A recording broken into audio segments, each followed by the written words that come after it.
ওলি,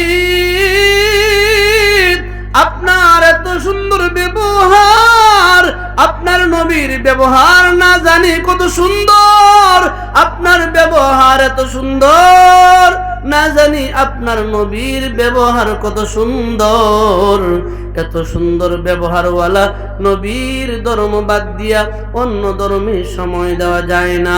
ওগো আল্লাহর ওলি, এত সুন্দর ব্যবহারওয়ালা নবীর ধর্ম বাদ দিয়া অন্য ধর্মে থাকা যায় না। আল্লাহর ওলি, অপেক্ষা করো, অপেক্ষা করো, আসতেছি, অপেক্ষা করো। নিজে আল্লাহর ওলির কাছ থেকে বিদায় হইয়া বাড়িতে যাইয়া বিবিরে সন্তানদের গোসল করাইয়া আল্লাহর ওলির সামনে দাঁড়ায় এত সুন্দর ব্যবহারওয়ালা মানুষগুলি সাধারণ মানুষ নয়, সাধারণ মানুষ নয়। হাত বাড়ায় দিলাম, কালিমা পড়ায়া মুসলমান বানায় দিন। এ ভাই, এত সুন্দর ব্যবহারওয়ালা আকাবিরদের চেহারা যদি আজকে না দেখো, বিশ্বাস করে একদিন আফসোস করবা, কপাল হাতাইবা। আমরা তো আর এখন কাঁদলে সাইকে খাতিয়ারে পাইমু না, আমরা তো এখন আফসোস করলে সাইকে গহরপুরে পাইমু না, আমরা তো আফসোস করলে সাইকে বালিয়ারে পাইমু না। ওনাদের উত্তরসূরি যারা আছে, যেমন আজকে আমাদের মাঝে একজন আছে, আমাদের পাশে অনেক সময় থেকে আমরা বুঝি না, ওনারা থাকতে যদি কদর না করি হারায়া খুঁজা লাভ নাই। এই হলো আকাবিরদের ব্যবহার। না জানি আমার নবীর ব্যবহার কত সুন্দর। সুবহানাল্লাহ কইতেন না? ভাষা বুঝতে অসুবিধা হয় আপনাদের? অসুবিধা হয় না তো? আওয়াজ দেন তো, সুবহানাল্লাহ, আলহামদুলিল্লাহ, লা ইলাহা ইল্লাল্লাহ। একটু আওয়াজ দিয়া আল্লাহু আকবার, আর একটু আল্লাহু আকবার। আল্লাহ, আমরা যারা প্যান্ডেলের ভিতরে আসি, আরো যারা আইব, বাদ দিয়া তো লাভ নাই, পরে যদি আই। আল্লাহ, আমরা যারা প্যান্ডেলের ভিতরে আসি, আর যারা আইব, আমরা সবার জিন্দিগির সব গুনাহ তুমি আল্লাহ দয়া কইরা মাফ কইরা দাও, কইনা আমিন। আপনার আমার নবী মুহাম্মদুর রাসূলুল্লাহ সাল্লাল্লাহু আলাইহি ওয়াসাল্লামের ব্যবহার তো মহা উত্তম ব্যবহার। আল্লাহ নিজে বলেন, আমার নবীর চরিত্র হলো খুলুকে আযীম, আমার নবীর চরিত্র হলো খুলুকে আযীম, যে ব্যবহারের সাথে তুলনা হয় না, যার ব্যবহারের সাথে পৃথিবীর কোনো কিছু তুলনা হয় না। কেমনে বুঝে মরে যুবক ভাই, ও সাদের গলা এলাকার যুবক ভাই, ও মুরব্বী বাবারা, আমরা কিন্তু মুহাম্মাদুর রাসূলুল্লাহর উম্মত, আমরা কিন্তু ওই নবীর উম্মত দাবি করি। আমাদের কাছে কি এই নবীর আদর্শ আছে কিনা একটাবার হিসাব মিলায় দেখেন। আপনার আমার নবী রাহমাতুল লিল আলামিন নবী, যার ব্যবহার দেইকা হাজার হাজার কাফের মুসলমান হয়ে গেছে, আর আপনার আমার ব্যবহার দেখলে মুসলমানরা অন্য ধর্মে যাইতো চায়। আপনারা না আমরার, আপনারা না আমরার, এত খাড়াস মার্কা ব্যবহার আমরা রয়েছি। এই যে একটু আগে দেখছি এক রিক্সা করে গরুর সাথে ধাক্কা খাইছে, 12 গ্রামে যুদ্ধ চলে, বনি ইসরায়েলরা হার মানাইতেছে। বুঝছেন নাকি? কইছি বনি ইসরায়েলরা তার হার মানাইতেছে। ব্রাহ্মণবাড়িয়া সম্ভবত গতকালকে, সোমবার কইছে, তাহলে গতকালকে মানে রিক্সা গিয়া গরুর সাথে গেলে ধাক্কা খাইছে, 12 গ্রাম মিললে মারামারি দুম চলে। তাহলে আমরা ব্যবহার তো উত্তম ব্যবহার। আল্লাহ আমরা রে নবীর আদর্শওয়ালা উম্মত হিসেবে কবুল করো বলে আমিন। আপনার আমার নবী, মায়ের নবী, রাহমাতুল লিল আলামিন নবী, একদিন যুদ্ধের ময়দানে আল্লাহর নবীর সামনে কয়েকজন ইহুদি মহিলাদেরকে, খ্রিস্টান মহিলাদেরকে নবীর সামনে বন্দী করা হলো। এ ভাই, যারা ইহুদি, যারা খ্রিস্টান, যারা হিন্দু, যারা অন্য ধর্মের, তারা আপনার আমার বাইনা। ভাষা বুঝেন আমার? হিন্দু বলো, ইহুদি বলো, নাসারা বলো, খ্রিস্টান বলো, কাদিয়ানি তো আরো দূরাত, যত অন্য ধর্মের আছে তারা আপনার আমার ভাই না, তারা কাফের। তারা দুলাভাই ডাকলেও বন্ধু হইতো না, আব্বা ডাকলেও ওরা বন্ধু হইতো না। কেন? আল্লাহ কয় কুল ইয়া আইয়ুহাল কাফিরুন, তারা হলো কাফের, তারা আপনার আমার ভাই না। কাদিয়ানি তো পুরাই ইমানদার। কি কোন কাদিয়ানি ইমানদার না কাফের? আরে এর শক্তে কাফের যত শক্তে করবেন তত সব বেশি হইব। কোন তো কাদিয়ানি কি বালা না কাফের? আর একটু জোরে বলেন না কাদিয়ানি। আপনারা একটু আওয়াজ দিন, হুজুরে আওয়াজ দেন, আপনারা দিন, বলেন না কাদিয়ানি কাফের, কাফের কাদিয়ানি কাফের। যত ওরে যত উচ্চ আওয়াজে বেশি আমার আমি কেউ মুক্ত শূন্য কইতেছি না, আমার ডাইমে কইতেছি। আমার মনে হয় আল্লাহর নবী তো কইছে আমার পরে আর কোনো নবী নাই। কি কোন? আল্লাহর নবীর পরে কোনো নবী আছে? নবী মুহাম্মদুর রাসূলুল্লাহ সাল্লাল্লাহু আলাইহি ওয়াসাল্লামের পরে আরো কোনো নবী আছে? যেহেতু উনি শেষ নবী, ওইটা আল্লাহর ফায়সালা, আমার নবীর কথা।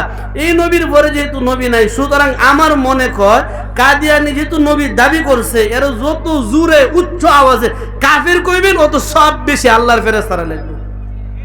কোন তো কাদিয়ানি। আলহামদুলিল্লাহ, আপনার আমার নবী রহমাতুল লিল আলামিন নবী, উনার সামনে ইহুদি ধর্মের কয়েকজন মহিলাদেরকে বন্দী করলো।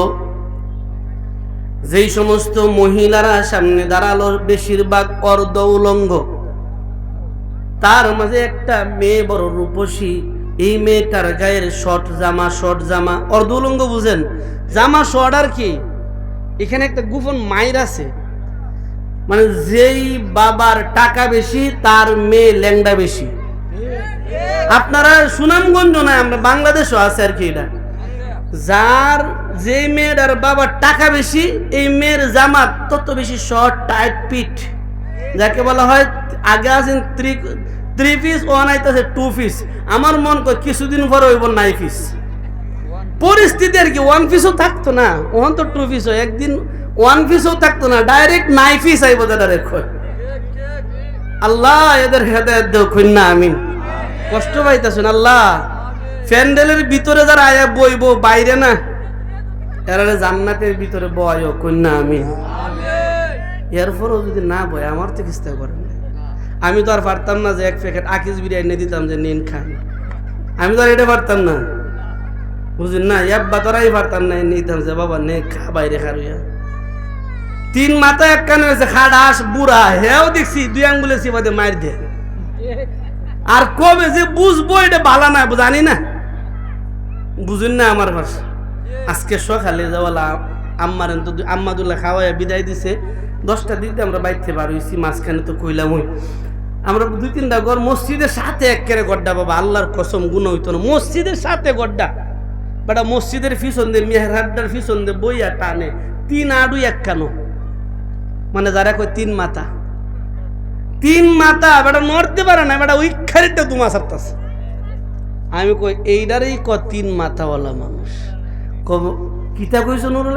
না এইটাই 3 মাথাওয়ালা মানুষ, জীবনে দেখছিলাম না, দেখতেছি। মানে এই পর্যন্ত দেখা যায়, মানে বুড়ার কাজ লঙ্গি ঠিক করতে পারে না, কিতা করছো। মানে এত হয়েছে, বয়স হয়েছে যে বেটার লঙ্গিও ঠিকঠাক নাই, ওরা কোনো মতে রাইকে রাখছে আর কি। বেটার এমন দুমা সারা ছাড়তেছে। আমি এইটারই 3 মাথাওয়ালা মানুষ। বাবা কবে যে বুঝবেন এই 2 আঙ্গুলের মায়ের বালা না, তা জানি না। আল্লাহ বুঝদেও কন্যা আমিন। কষ্ট পাই লাগছেন আপনারা, কি করবেন? কষ্ট পাইলি আর কি করার আছে, মাফ করে দিবেন। কুম্বালা মরে যায়, খাওয়া যায় না। আল্লাহ আমরা সবাইরই কবুল করো বলে আমিন। সময় একদম কম, শুনেন ছোট্ট একটা ঘটনা বলেই আমরা আমাদের আয়াতের ভিতরে ঢুকবো ইনশাআল্লাহ। রহমাতুল লিল আলামিন দেখতেছি সামনে যারা আছে তাদের বেশিরভাগ অর্ধ উলঙ্গ। আপনারা বলেন তো নবীজির গায়ের যে চাদরটা আছে, নবীজির গায়ের চাদরটার দাম কম না বেশি? আর একটু আওয়াজ দিয়ে বলেন না, নবীর গায়ের চাদরের দাম কম না বেশি? রহমাতুল লিল আলামিন নবী, আপনার আমার নবী, লক্ষ্য করে দেখেন সামনে যে মহিলারা দাঁড়ানো তাদের মাঝে একটা অপরূপ সুন্দরী আল্লাহর নবী চিল্লানি দিয়া কয়, সাহাবায়ে কেরাম, আমার কাছে মুসলমান হোক অন্য ধর্মের হোক, একজন মায়ের ইজ্জতের বড় দাম, একজন মায়ের ইজ্জতের বড় দাম। আমি নবীর গায়ের চাদরটা খুইলা দিয়া দিলাম, এই মেয়ের শরীরটারে ডাইখা দাও। এ যুবক ভাই, তোমার আমার কাছে একজন বোনের ইজ্জতের বড় দাম। আল্লাহর নবীর গায়ের চাদরটা যে মাত্র খুইলা দেয়া দিল, সাহাবায়ে কেরাম চিল্লা পাল্লা শুরু করলো। এই চাদরটা যদি নবী আমারে দিত, কন্যা সুবহানাল্লাহ। সাহাবায়ে কেরাম গড়াগড়ি শুরু করলো। মেয়েটার জীবনটা কত ধন্য, মেয়েটা কতই না ভাগ্যওয়ালা, নবীর গায়ের চাদরটা তারে দেয়া দিছে। এই চাদরটা যদি নবী আমারে দিত, আমি যত্ন করে রাইখা দিতাম, এই কাপড় দিয়া আমার কাপড়ের কাপড় বানাইতাম। আমার নবীর কাপড়ের নবীর চাদরটা যদি আমার কাফন হতো, বিনা হিসাবে কবরের আযাব বন্ধ থাকতো। সাহাবায়ে কেরাম কান্নাকাটি শুরু করলো। সাহাবায়ে কেরাম একজন আর একজনের তাকায় কয়, কাজটা কি করলো আমার নবী, কাজটা কি করলো নবী? কেন চাদরটা আমারে দিল না, কেন আমারে দিল না? আল্লাহর নবী শুইনা ডাক দিয়া কয়, সাহাবায়ে কেরাম, ও আমার সাহাবায়ে কেরাম, জানো আমি নবীর কাছে এই ওই মেয়েটার ইজ্জতের কত দাম। হতে পারে মেয়েটা ইহুদি, হতে পারে মেয়েটা খ্রিস্টান, হতে পারে অন্য ধর্মের, কিন্তু জানো আমি নবীর গায়ের চাদরের চাইতে মেয়েটার ইজ্জত আমার কাছে বড় দাম। মেয়েটার গায়ে যখন ডাইকা দিল, নবীর গায়ের চাদরটা যখন দিয়া দিল, মেয়েটা আস্তে করে নবীজির কানের কাছে আইসা কয়, ও মুহাম্মদ, আপনি কি আমারে চিনেন? কন্যা সুবহানাল্লাহ। ওই যুবতী মেয়েটা নবীজির কাছে আইসা কয়, মুহাম্মদ, আপনি কি আমারে চিনেন? নবী বলে, না, তোমারে চিনি না। মেয়েটা কয়, নবী গো, আমি হলাম আপনার পরিচিত মুখ হাতিম তাই এর কন্যা। আমি হলাম আপনার একজন পরিচিত মুখ, আপনার একজন পরিচিত ব্যক্তি হাতিম তায়ের কন্যা। আল্লাহর নবীর কাছে যে মাত্র বলছি আমি হলাম হাতিম তায়ের কন্যা, আল্লাহর নবী কয়, ও সাহাবায়ে কেরাম, হাতিম তাই বড় একটা ভালো মানুষ ছিল। তার মেয়েটা আমার কাছে বন্দি, তার ছেলেটা বন্দি ছিল, পালিয়ে গেছে। মেয়েটা পালাই নাই, যেহেতু তার বাবা ভালো মানুষ ছিল, বাবার দোহাই দিছে, মেয়েটারে বন্দিশালা দেখে মুক্ত করে দাও। এমন সময় মেয়েটা ডাক দেয়, গো রহমাতুল আলামিন, ও দু জাহানের সরদার, আমারে আমার বাবার জন্য ক্ষমা করে দিলেন। আমি একা মুক্তি চাই না, একা মুক্তি চাই না। আমরা যে 15 থেকে 20 জন আপনার কাছে বন্দী হলাম, আমাদের সবাইরে মুক্ত করে দেন। না হয় তাদের বান্দি বানালে আমারও বান্দি বানান, তাদের কৃতদাস বানালে আমারও কৃতদাস বানান, তাদের বিক্রি করলে আমারও বিক্রি করে দেন, অসুবিধা নাই। আমি হাতিম তায়ের কন্যা, আমার বাবা কাউকে রাইকা একা একা পালাই নাই, আমি আমার সাথীদের সাইরা যাব না। এটা হেরাও বুঝতো, কিন্তু আমরা বুঝি না। আমরা খালি গজব ডাইলি নেতারে মাঠা পাওয়া যায় না, কর্মী মারিকা। উচিত ছিল নেতা ফলাইতে গেলে কর্মী লয়ে যাইতো। আমরা বাংলাদেশ আফসুস লাগে, এমন একটা দেশ, একেবারে মেতর থেকে নিয়ে টপ লেভেল একসাথে বালায় কর্মী মারিকা। আল্লাহ, আমরা বাংলাদেশের লাইগা ন্যায় পরায়ণ ইনসাফ ওয়ালা একজন সরকার তুমি কবুল করো, কন্যা আমিন। এছাড়া উপায় নেই তো। হাতিম তায়ের কন্যাটা ডাক দিয়া কয়, ও রহমাতুল আলামিন, আপনি কি মনে করছেন আমি আমার সাথীদের পালায়া একা একা আমি পালিয়ে যাব? না গো নবী না, আমি একা যাব না, যদি যাওয়া লাগে আমি আমার সাথীদের নিয়ে যাব, বন্দি থাকলে তাদেরকে নিয়ে বন্দি থাকবো। আল্লাহর নবী মুস্কি একটা হাসি দিয়া কয়, রে হাতিম তায়ের কন্যা, তোমার বাবা যেমন ছিল নরম দিলওয়ালা, তুমিও তো নরম দিলওয়ালা, তোমার বাবার নামের কারণে তোমারে মুক্ত করে দিলাম, তোমার ওই কথার কারণে সব মহিলাদের মুক্ত করে দিলাম।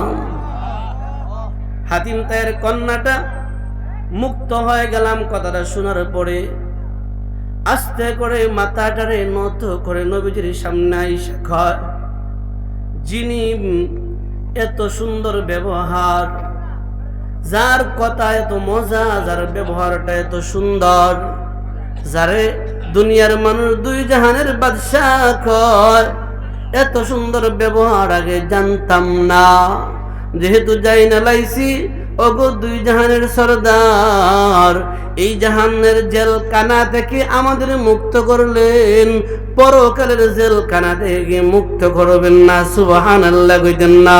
ও দুই জাহানের সরদার, এই দুনিয়ার জেল থেকে আমাদের মুক্ত করলেন, আমাদেরকে কি পরকালের জেল থেকে মুক্তি দিবেন না? ও নবী আমার, আপনার গায়ের চাদর আমার গায়ে লাগাইয়া দিছেন, আমার দাম আপনি বাড়াইয়া দিছেন, আমি চাই না অন্য ধর্মে তাইকা জাহান্নামে যায়, আপনার চাদরটারে সম্মান দিলাম, আপনার মুস্কি হাসিটারে সম্মান দিলাম, কালিমা পইরা মুসলমান হয়ে গেলাম।